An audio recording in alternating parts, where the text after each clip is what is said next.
Hi friends, welcome to cine family 2. Satyabhama serial hero Niranjan ఈ సీరియల్లో క్రిష్ క్యారెక్టర్లో నటిస్తూ ప్రేక్షకులను బాగా ఆకట్టుకుంటున్నారు.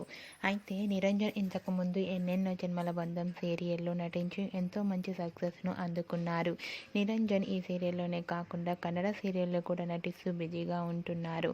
అయితే రీసెంట్గా Satyabhama serial hero Niranjan birthday celebration చాలా గ్రాండ్గా జరిగాయి. నిరంజన్ బర్త్డే సెలబ్రేషన్స్కి గుండె నిండా గుడి గంటలు సీరియల్ హీరోయిన్ మీనా అనగా అమూల్య గౌడ అటెండ్ అయి బెస్ట్ విషెస్ను తెలియజేసింది. Niranjan and Amulya cake cut చేస్తూ చాలా హ్యాపీగా ఎంజాయ్ చేస్తూ కనిపించారు. ఆ ఫొటోస్ చూసిన వారంతా కూడా నిరంజన్కి బర్త్డే విషెస్ను కామెంట్ రూపంలో తెలియజేస్తున్నారు. నిరంజన్ అండ్ అమూల్య కన్నడలో కమలి సీరియల్లో నటించారు. వీరిద్దరూ రియల్ లైఫ్లో బెస్ట్ ఫ్రెండ్స్లా ఉంటారు. మీకు కూడా నిరంజన్ బర్త్డే సెలబ్రేషన్ ఫొటోస్ మీకు నచ్చినట్లయితే మీ అభిప్రాయాన్ని మీ కామెంట్ రూపంలో తెలియజేస్తూ లైక్ చేయండి, షేర్ చేయండి. మరిన్ని ఇంట్రెస్టింగ్ అండ్ లేటెస్ట్ అప్డేట్స్ కోసం మా సినీ ఫ్యామిలీ 2 ఛానల్ని సబ్స్క్రైబ్ చేసుకోండి.